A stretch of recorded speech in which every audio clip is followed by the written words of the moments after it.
We have Kris from Culture Trip. Please come on stage and give us your presentation. There you go. Thank you. I will. Oh, you have a clicker. Yeah, thank you.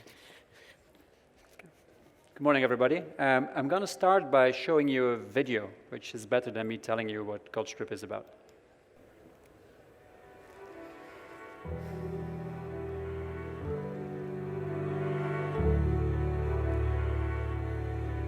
Culture Trip empowers people to explore the world's kaleidoscope of cultural differences via our website, app, social channels, and emerging technology. We connect people with local culture through our international community of content creators, a network of hundreds of writers, photographers, videographers, illustrators, and animators, based in inspiring locations all around the world. Our fast-growing audience are switched-on, independent, mature millennials. We motivate them to explore different locations, perspectives, trends, and ideas, to learn more, do more, see more, experience more. Join us on a culture trip. So let me show you some stats. So the video clip you saw that illustrates what we do and what we offer to our users has had enormous traction in the 3 years preceding the year we're now in.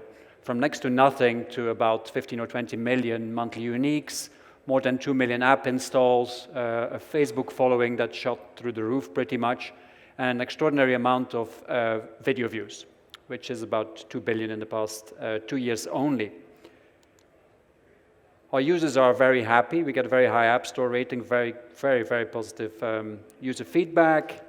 We won App of the Day in the US and the UK. We won about 20 or 25 awards for our creative work in 2019 only. So in front of you stands a happy, but also somewhat tired founder, because we had to lift up this thing from pretty much a very humble beginning, because we had very little resource. And then we raised quite a bit of money, and we ramped up so fast that we also had every single growing pain under the sun, as you can imagine. But we managed to produce a lot of content and get people to come and interact with it. As you can see, there's about 80,000 articles on the website. We cover pretty much every lifestyle vertical, and we organize it all by location. We don't do news or current affairs. So we have a workforce, as said, that shot up from about 15 people a year and a half ago to now nearly 300 across 4 offices. We started off in London, where the bulk of the people are. We have an office in New York, we have an engineering office in Tel Aviv, and now more recently opened up a small presence in China to see if we can indeed rebuild this product for Chinese travelers. So Chinese people, like everybody else, of course, love to travel. The numbers of outbound travel out of China is tripling in the past 2 years only. There's an opportunity there for us. We know how to create content at scale. We appreciate there will be local differences, of course. But with the community building skills we've acquired, we think we can really tailor to Chinese people who travel overseas to Western cities by recreating our product entirely in Mandarin. So our team, I'm a psychiatrist by background, which you would not have guessed, but some of you might have known that. And we're quite heavy on tech, I would say. Culture Trip is really where technology and creativity meet. So there's a lot of Google, a lot of Facebook around the company, but also a lot of creative folks. Some with a journalistic background, some with a background in video, photography, illustration, animation. And as said, we had nothing for quite a long time. The first 4 years were really a struggle, like hand to mouth, every 3 months running out of money. Investment checks were ranging from £10,000 to £20,000. This was tough. This was really hardcore. 4 years later, we really could not raise the money anymore. We could no longer afford an office. We started working from hotel lobbies. It got really scrappy. The hotel lobbies didn't like us because we didn't have money to spend on coffee. The people who worked for us didn't like us. It was messy. And then, through the eye of the needle, I think we managed to raise our seed round from the US. And we had been stalking, or I had been stalking, I would say, US investors for all of those 4 years. And I'd been stalking them with ever-increasing user growth, with no resource. And ultimately, the conversations did happen, and then we raised 2 million, and from then on, everything changed rather dramatically. 2 million gave us a runway suddenly of 9 months, which we had never had, because we could only ever look ahead at best 2 or 3 months. And we could prove out that model of having a relatively low overhead in-house of content coordinators, for lack of a better word, and we could start scaling up that community of creators. Then we raised 20 million, then our graphs went more or less vertical of user growth, and that allowed us then to do this whopping 80 million rounds on the back of that. So the space we're in is crowded, super crowded, actually almost too crowded for comfort. And in the beginning, we tried to be everything. We tried to be a creative publisher. We tried to be a travel app. We were really feeling our way around this space. And true to founder temperament, I think in early stages, teams, I said, you want to do everything. You think you can lift the world. We couldn't. And we really started to chop away in the last 3-4 months in particular to hone in and really get to our focus. It's a good space to play in, as in there's yummy valuations and there's a big opportunity, but it's not an easy one to thrive in, let alone to win in. So how do we think we can actually win? With our content creation model, we get the people, we have that, and they keep coming, and we know that there is a very strong almost 100% correlation, in fact, with the content we make and the audience we attract.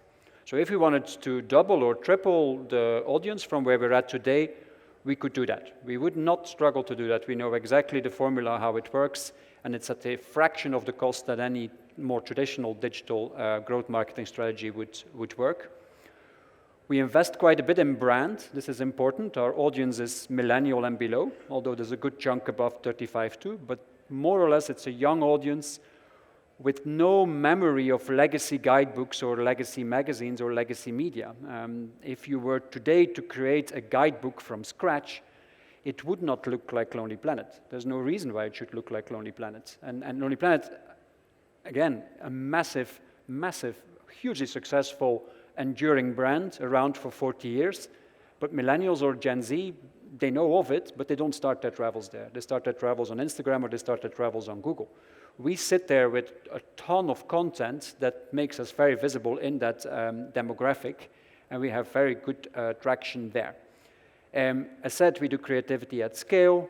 We bring a whole AI piece to the puzzle in a way that maybe hasn't happened in media and creativity, let alone in media and creativity meeting travel. And we feel we have an exciting revenue model. So as said, we're a brand. We inspire people really to go beyond their cultural boundaries. This is important in today's world and very strongly resonates internally in the company and with the people and the users that come to it.